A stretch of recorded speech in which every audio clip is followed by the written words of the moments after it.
Good evening. Today, once again, we shift our focus for the last time to the African Union Commission AUC elections.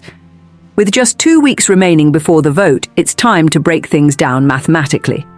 You might be wondering, Edith, what does AUC have to do with mathematics? Well, in today's deep dive, we are going to analyze the numbers. Who has the advantage? Who is likely to win? We'll be making some additions, subtractions, and, if necessary, even multiplications to determine the probable outcome.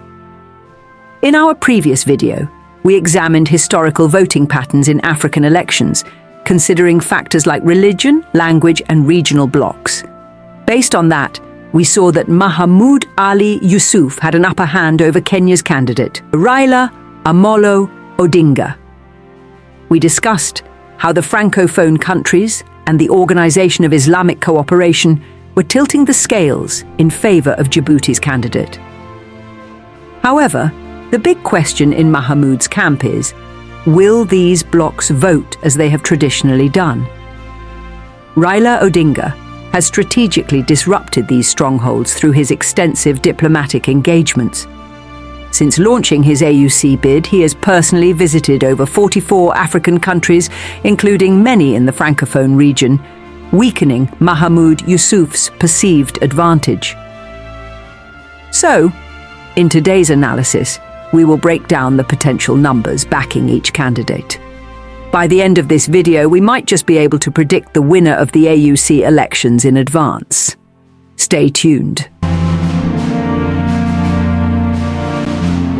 The African continent is made up of 54 countries and is divided into 5 major regions. 1. North Africa. 2. West Africa. 3. Central Africa. 4. East Africa. 5. Southern Africa. Each of these regions plays a critical role in the African Union Commission AUC elections. Africa has a complex network of regional economic communities, RECAs, often referred to as blocs. Now let us break down the numbers and analyze how each bloc and factor is likely to impact the outcome of the AUC elections. Stay tuned.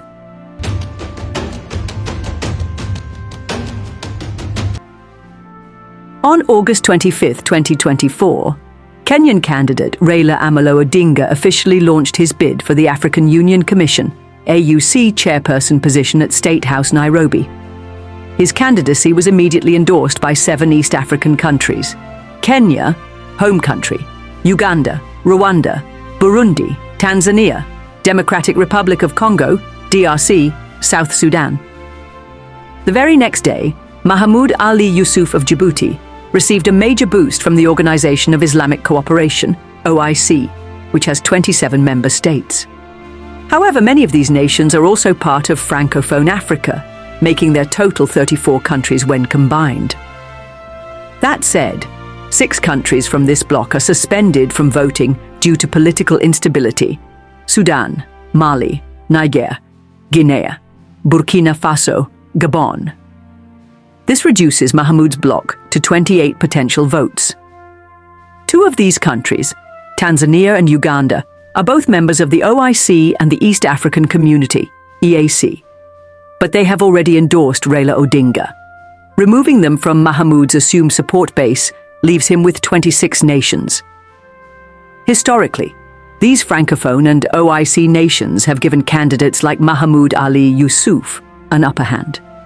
However, Raila Odinga is a political grandmaster, and he knew exactly how to counter this.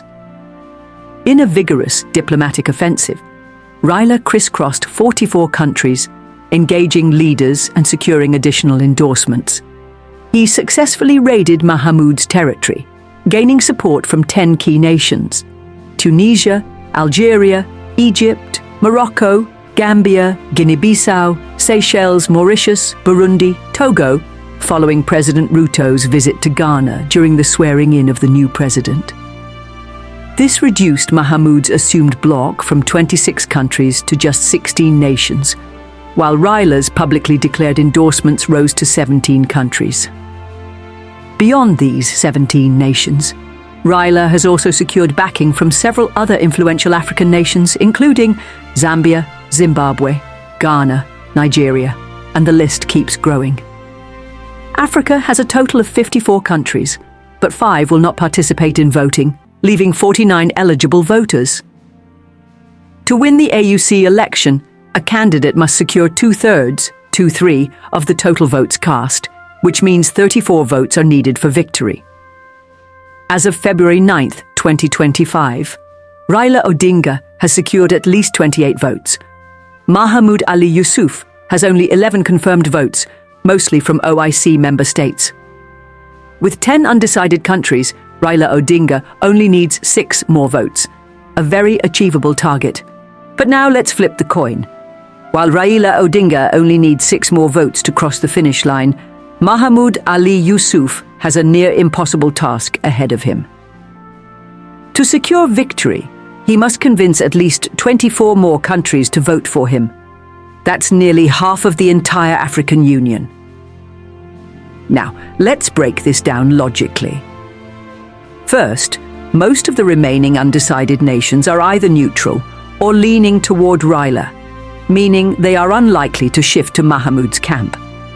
Second, Mahamoud's strongest bloc, the Organization of Islamic Cooperation, OIC, and Francophone nations, has already lost 10 crucial countries to Raila. These were his safe bets, and now they're gone. Third, Raila has actively been engaging leaders, making high-profile visits and securing endorsements in key territories. At this point, Mahamoud would have to not only counter Raila's gains, but also flip nations that have already publicly committed to Raila. Simply put, Mahamoud is staring at an uphill battle that seems nearly impossible. In politics, anything is possible, but if we're being realistic, Raila Odinga's path to victory looks almost guaranteed. Conclusion: is Raila's victory inevitable? We know many Kenyans initially supported Mahamoud Youssouf, but at Lifelens TV, we stand for the truth. If you have been following our analysis from the start, you will agree that the numbers don't lie. Barring any unexpected shifts, Raila Odinga's victory is now a matter of time. In just 6 days, on February 15th, 2025, Raila is poised to be declared the next AUC Chairperson. Dear esteemed viewers, we have reached the end of this deep dive. If you found this analysis informative, please share it with your friends, family, and anyone interested in African politics. Don't forget to hit that subscribe button and turn on notifications so that you never miss our latest updates. Until next time, stay informed and have a great day.